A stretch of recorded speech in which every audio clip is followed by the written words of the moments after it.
Seja muito bem-vindo a mais um programa Ler Mais Um.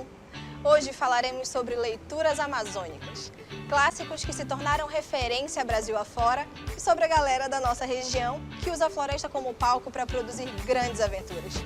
Já deu para perceber que o programa de hoje está incrível, né? A cena dos quadrinhos não para de crescer.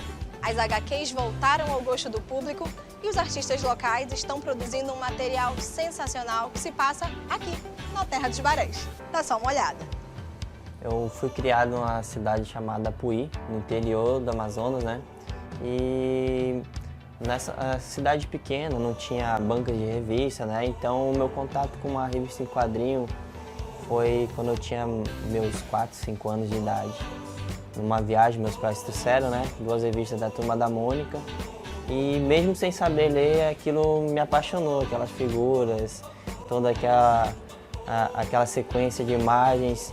E eu pedia para minha mãe ler, né? Então fui cada vez ganhando mais apreço por isso. Aí rapidamente quis aprender a ler, foi uma motivação para mim ler, para mim poder ler essas revistas.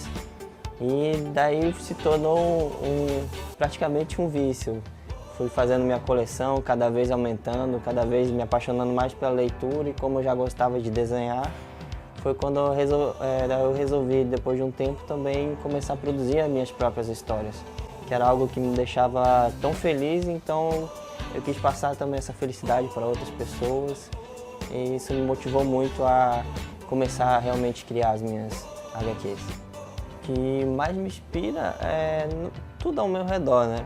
São a minha vida particular, todas as HQs que eu consumo também, as histórias que eu vejo nas HQs. Tanto é que minhas HQs não são fixadas a apenas um estilo. Tanto é que meus projetos, tem projetos de super-heróis, tem projetos mais infantis, HQs mais voltadas para o mangá, porque eu gosto de todas um pouco, todos os estilos. O primeiro trabalho foi a revista em quadrinhos Mega Design. Partiu de uma ideia, logo no primeiro período da faculdade, de design gráfico. Muitas pessoas não sabem o que um designer faz. Então, o Mega Design, ele além de ser um super-herói, ele também apresenta um pouco o que um design faz. Tanto é que ele resolve problemas, ele combate os vilões utilizando técnicas de design. Para então, com ele, aproximar mais as pessoas do que é ser um designer, para as pessoas terem conhecimento, saber o quão trabalho dá ser um design e o que realmente faz. Bom, a maior dificuldade aqui no Amazonas é porque a cena do quadrinho, do cartunista, é uma cena fraca, assim como até mesmo a cena do design.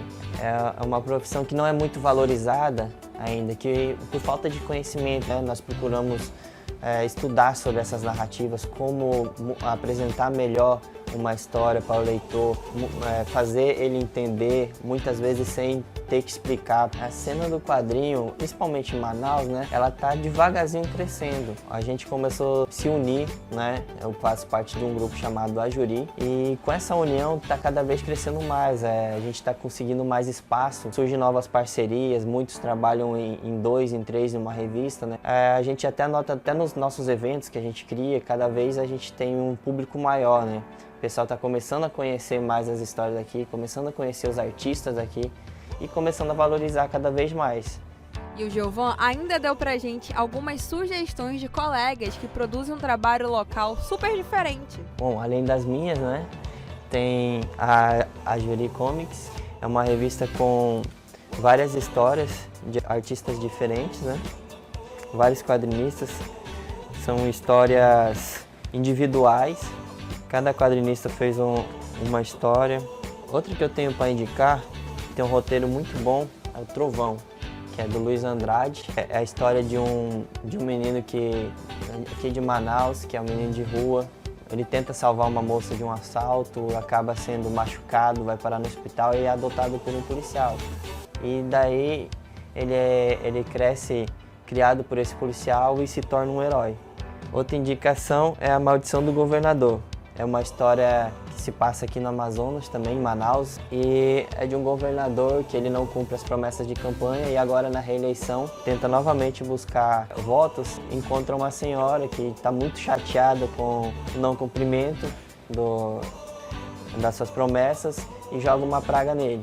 E por último, eu tenho a Última Flecha, que é do Romas Mascarenhas e do Emerson Medina, que é uma história que se passa em 3 períodos da história de Manaus. É a história de uma tribo que foi totalmente exterminada por piratas e restou apenas um integrante dessa tribo. Ao longo do tempo, ele procura se vingar desses piratas.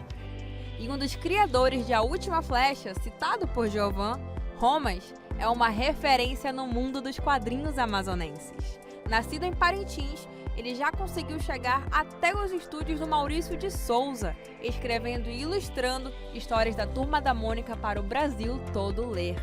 E eu fui convidado para uma publicação em homenagem ao aniversário de 50 anos do estúdio Maurício de Souza.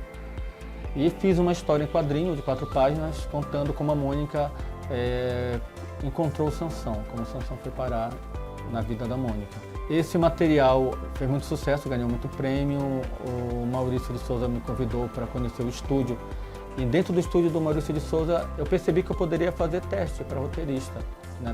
mesmo morando em Manaus. Quase 9 anos eu estou roteirista do estúdio Maurício de Souza, criando as historinhas para a Turma da Mônica. Agora eu estou investindo em projetos particulares. Me juntei com o roteirista, um grande amigo meu, que é Emerson Medina. Ele criou um roteiro para um curta que ele não levou a cabo. Eu achei muito interessante a história e resolvi fazer um quadrinho com ela. Se chama A Última Flecha. É um quadrinho que me enche de orgulho. Ele é permeado pela história do Amazonas, pela cultura do Amazonas. A gente vê a nossa amazonidade retratada naquele quadrinho e leva isso, né, para um público muito maior. Com a Ana Peixoto, eu tive um projeto muito interessante, que é Quintal, um lugar para ser feliz. A arte sequencial, né, porque a poesia dela, ancorada por imagens que formam uma sequência narrativa, é uma coisa muito legal porque fala da nossa fauna, fala da nossa flora, de uma criança, né, a Aninha, que é apaixonada pelo nosso universo. E o quintal que a gente fala é a Amazônia, né, é a nossa cultura, né.